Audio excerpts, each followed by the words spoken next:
Disons à partir de la classe de CE1, donc on va dire à partir de 8 ans, on peut utiliser ces tests-là pour détecter le type d'intelligence de l'enfant. Les parents en ont un gros problème. Le plus souvent, nous-mêmes, on oriente les enfants sur peut-être ce qui n'est pas idéal pour ces derniers-là. Alors, comment faire véritablement pour les laisser s'exprimer? Alors, merci beaucoup pour la question, parce que la question de l'orientation est une question essentielle, justement. Alors, pour orienter un enfant, d'abord, il faut connaître son potentiel, et puis il faut lui mettre en face des modèles. Donc, l'enfant, par exemple, est en 6e. Vous lui dites, qu'est-ce que tu veux devenir? Il vous dit, je veux devenir avocat. Il faut lui faire rencontrer un avocat. S'il veut devenir juge, il faut lui faire rencontrer un juge.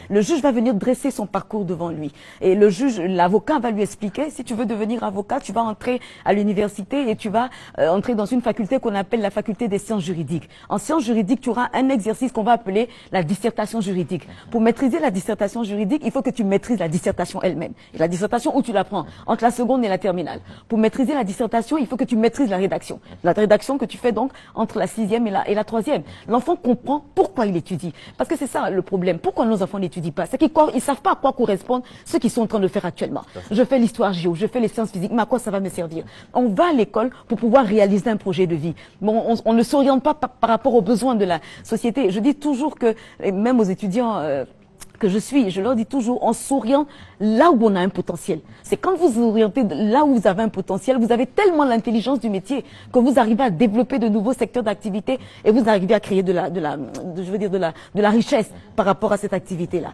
Donc l'enfant est orienté par rapport à son potentiel. On lui donne en face un modèle. Qui va être un coach pour lui. Le parent est le premier coach. Ensuite, c'est ce modèle, ce parrain-là, qui va être le deuxième coach de l'enfant, qui va lui dire donc voilà comment il faut faire pour réussir. Je prends un exemple un petit peu beaucoup plus, qui va peut-être mieux être parlant. Quand le Premier ministre, Monsieur Daniel Kablan-Duncan, décrit les courbes de croissance économique de la Côte d'Ivoire, qu'est-il en train de décrire? Il décrit des courbes exponentielles. Ce sont des fonctions exponentielles qu'il décrit. Donc, quand l'enfant, par exemple, vous dit qu'il veut devenir économiste, il faut lui expliquer pour devenir économiste, il faut traiter des fonctions comme la fonction exponentielle et la fonction ln, qu'on apprend justement en terminale.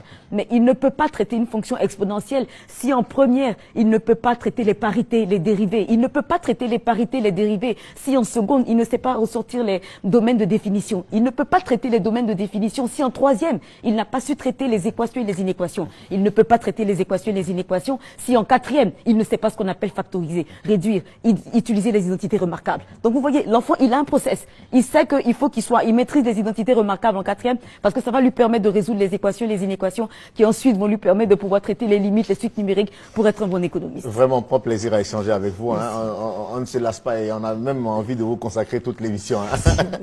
Vraiment, merci beaucoup pour votre contribution. Et puis bon, on pourra donc retenir ce thème de ce jour en résumé.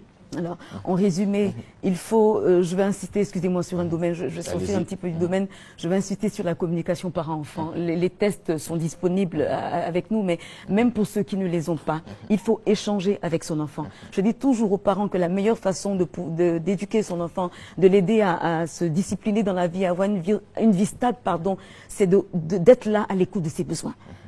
Un enfant qui va déraper, un enfant qui va dévier, c'est un enfant qu'on n'a pas suffisamment écouté et qu'on n'a pas suffisamment aimé. Alors quand je dis suffisamment aimé, ça peut choquer les parents. Pourquoi? Parce que aimer son enfant, c'est le respecter. Respecter quelqu'un, c'est lui parler avec amabilité et c'est recevoir ce qu'il éprouve, ce qu'il a comme difficulté et lui dire, je pense qu'il serait mieux que tu fasses comme ça. Si vous respectez votre enfant, même quand il voudra faire de mauvaises choses, il va vous donner un signal. Vous sentirez qu'il veut faire de mauvaises choses et vous pourrez le rattraper.